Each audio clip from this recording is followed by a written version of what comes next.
For years, listening to and singing worship songs has been one of my favorite resources for overcoming obstacles. A good worship song could fire me up and give me the power I needed to scale a mountain, walk through a fiery furnace, slay a Goliath, or face off with the devil himself. Roseanne suggested I try to sing again. So I tried, but nothing happened. I couldn't do it.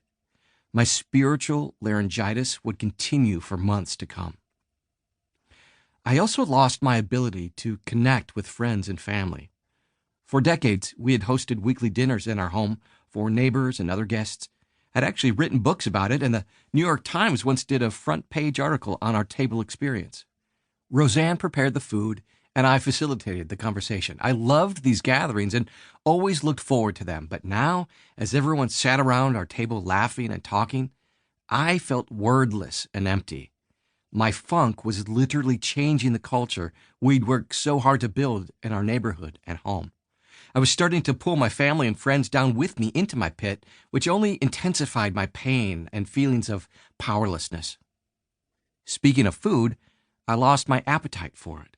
I actually lost my willpower to eat. When some people go through hard seasons, they binge eat. Turns out I stop eating.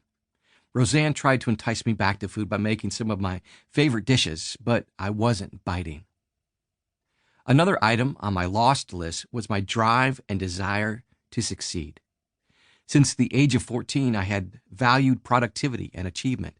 I always set annual goals against a 5-year vision and then tackled strategic assignments each day to catalyze success. But suddenly I was finding it hard to even get off the sofa.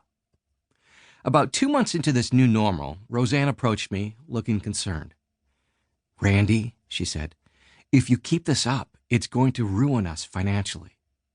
We were well taken care of by my work, but if I didn't start producing, things would eventually come crashing down. I understood and agreed with her, but I felt powerless to do anything about it.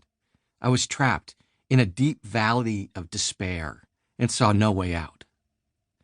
By the time the late-night pillow-beating episodes hit the 3-month mark, I knew I had to do something. It was time to see a doctor, actually more than one. I desperately reached out to a host of doctors, all Christians, a primary care physician, a licensed counselor, a psychologist, and a psychiatrist. The first assignment they gave me was to exercise. This actually wasn't too hard to do. I'd been an avid runner for nearly 3 decades, and I knew full well that exercise released God-given endorphins that could create a sense of peace in the body. So I started a new routine. Instead of running 3 times a week, I ran 3 miles twice a day.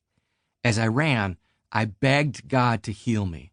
Before I knew it, I had lost 20 pounds. It's amazing what exercise combined with loss of appetite can do. The weight loss and added muscle tone were certainly health benefits, but they didn't do anything to jolt me out of my depression. My counselor and a few friends encouraged me to meet with the 4 people who had betrayed me. So I started setting up appointments. I met with the first one by myself, big mistake. I experienced it as a meeting of mind games, and it sent me even deeper into the abyss. For my meeting with the second betrayer, who was really more of an accomplice, I brought along a trusted friend. At this meeting, the betrayer unintentionally revealed the truth about what had happened, much as Jack Nicholson's character, Colonel Jessup, did in A Few Good Men. This was when I was finally able to stop blaming myself. This whole situation wasn't my fault. There was no decision I could have made that would have prevented the betrayal. Beating my pillow at night and berating myself was for naught. The revelation didn't stop the nightly moving marathons, but it did shift the theme from self-blaming to the betrayal itself. But even this knowledge didn't fix me. Actually, I think I might have recovered faster if everything had been my fault. In counseling, I discovered that betraying someone who deeply trusted you is one of the most painful wounds one human being can inflict on another. At this point, I decided not to meet with the 2 remaining betrayers. "Randy, you are definitely clinically depressed," my psychiatrist said. I was now 6 months into the fallout from this disaster, and my doctor's words meant I was nowhere near being done with this nightmare I was living in.